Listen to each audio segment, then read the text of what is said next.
नमस्कार, मी विजय निंबाळकर. तरुण भारत न्यूज बुलेटिनमध्ये आपल्या सर्वांचं स्वागत. आता पाहूयात ठळक घडामोडी. अर्थसंकल्पीय अधिवेशनाचा कालावधी जाहीर करण्यात आला आहे. 22 जुलैपासून अधिवेशनाला सुरुवात होणार असून हे अधिवेशन 12 ऑगस्टपर्यंत चालेल. 2024-2025 वर्षासाठी अर्थसंकल्प केंद्रीय अर्थमंत्री निर्मला सीतारामन सादर करतील. लोकसभा निवडणूक झाल्यानंतर नवनिर्वाचित खासदारांना शपथ देण्यासाठी संसदेचे सत्र बोलवण्यात आले होते. 24 जून ते 2 जुलै दरम्यान हे सत्र बोलवण्यात आले होते. सरकार स्थापन झाल्यानंतर हे पहिले पूर्णवेळ अधिवेशन असणार आहे. या अधिवेशनात अर्थसंकल्प 23 जुलै रोजी सादर करण्यात येणार आहे. राष्ट्रपतींनी संसदेच्या दोन्ही सदनाचं अधिवेशन 22 जुलै ते 12 ऑगस्ट या कालावधीत बोलवण्यासाठी मंजुरी दिली आहे. 2024-2025 सालचा केंद्रीय अर्थसंकल्प 23 जुलै 2024 रोजी सादर करण्यात येईल. भाजप प्रणित एनडीएसाठी हे अधिवेशन कसोटीचं ठरणार आहे.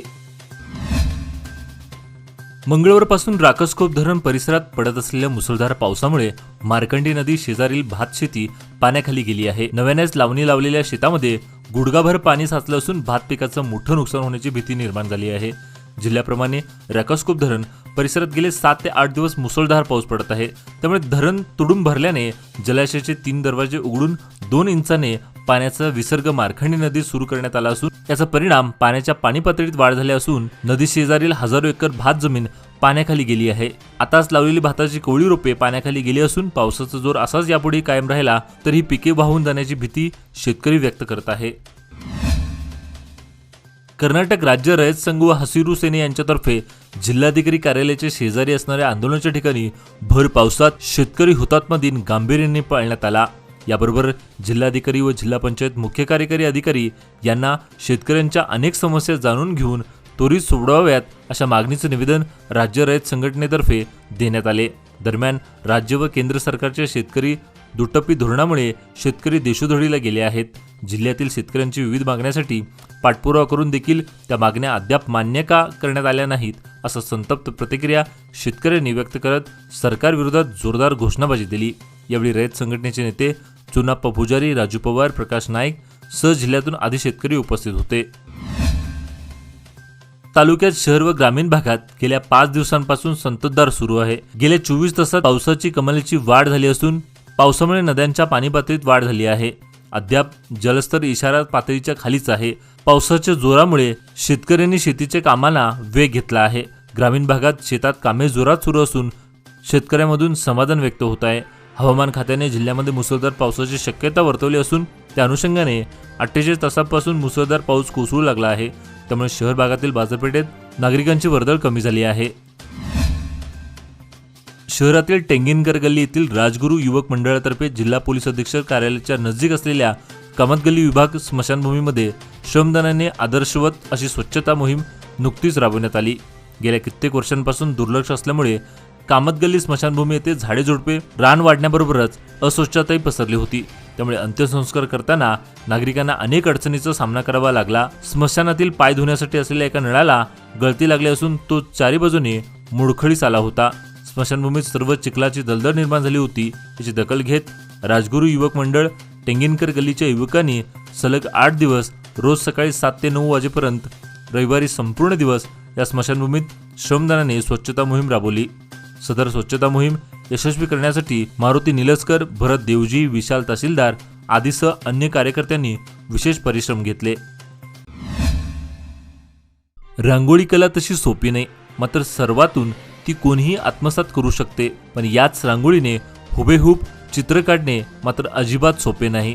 पण कठोर परिश्रमातून ही किमया साध्य केली आहे ती वडगाव येथील अजित औरडकर या कलाकाराने. आज रविवारी गुरुपौर्णिमेनिमित्त औरडकर यांनी आपल्या घरी रांगोळीतून अगदी हुबेहूब श्री छत्रपती शिवाजी महाराज व त्यांचे गुरु रामदास स्वामी यांची प्रतिमा साकारून सर्वांचं लक्ष वेधलं आहे. किमुना रांगोळीच्या दर्शनासाठी दिवसभर गर्दी होताना दिसली. ही रांगोळीची कला पाहून सर्वांनी कौतुक केलं. बेळगाव शहरातील मानतेश नगर येथील सरकारी रुग्णालयाच्या इमारतीला झुडपांनी विळखा घातला आहे. हे झुडूप काढण्यास प्रशासनाकडून दुर्लक्ष होत असल्याने उपचारासाठी आलेल्या रुग्णांच्या आरोग्याचा प्रश्न निर्माण होत आहे. इमारतीच्या तळमजल्यावर प्रसूतिगृह कक्ष असून या विभागामार्फत वेगवेगळ्या रुग्णांची तपासणी करून त्यांना मार्गदर्शन केलं जातं.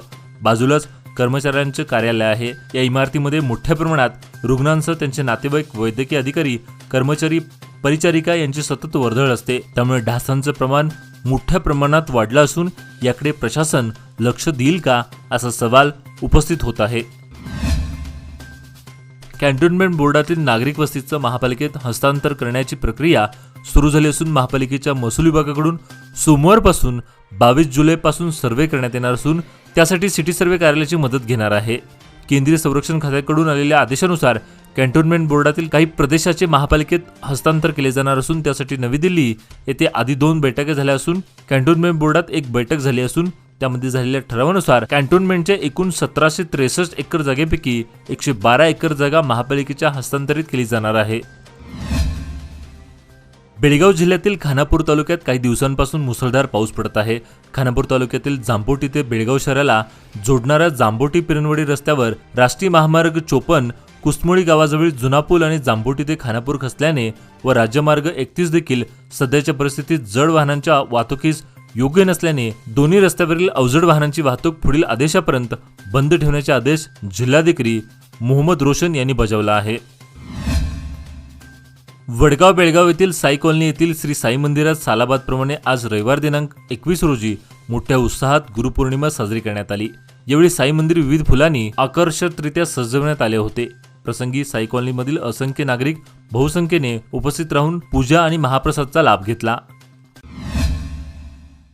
जिल्हाधिकारी मोहम्मद रोशन यांनी शनिवारी हुंशीकट्टी तालुका कित्तूरला भेट देऊन मलप्रभा नदीपात्राची पाहणी केली। यावेळी जिल्हाधिकाऱ्यांनी स्थानिक नागरिकांची चर्चाही केली। संततधार पावसामुळे जिल्हाधिकाऱ्यांनी नदीपात्रावरील गावांना भेटी देण्याचा सपाटा सुरू केला आहे। शनिवारी हुंशीकट्टीला भेट देऊन नदीपात्राची पाहणी केली असून यावेळी ग्रामपंचायतच्या वतीनं जिल्हाधिकाऱ्यांना निवेदनही देण्यात आले। छत्रपती श्री शिवाजी महाराजांचा आदर्श डोळ्यासमोर ठेवून सेवेला वाहून घ्यावं, गावातील सामाजिक उपक्रमात मोठं योगदान देण्यासाठी पुढाकार घ्यावा, छत्रपती शिवाजी महाराजांनी स्थापन केलेलं हिंदवी स्वराज्य अबाधित ठेवण्यासाठी कर्तव्यदक्ष बनावे अशा प्रकारचं प्रतिपादन महाविद्यालय निवृत्त प्राचार्य भाऊराव काकतकर यांनी केले। आंबेवाडी येथे श्री छत्रपती शिवाजी महाराजांच्या मूर्तीच्या चौथऱ्याचे स्लॅब भरणी कार्यक्रमात प्रमुख वक्ते म्हणून ते बोलत होते।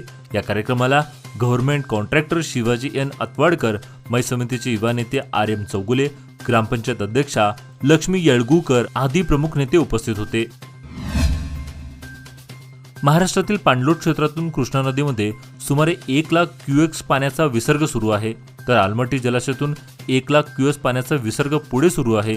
त्यामुळे पुराची भीती नाही, तरी देखील नागरिकांनी सतर्क राहावं असं आवाहन विधान परिषद सदस्य प्रकाश हुक्केरी यांनी केले। आजचे बातमीपत्र इथेच संपले। अधिक माहिती व ताज्या घडामोडीसाठी पाहत राहा तरुण भारत न्यूज चॅनल। तसेच आमच्या चॅनलला लाईक, शेअर आणि सबस्क्राईब करायला विसरू नका। विश्वासार्ह बातम्या पाहण्यासाठी दररोज वाचा दैनिक तरुण भारत। धन्यवाद।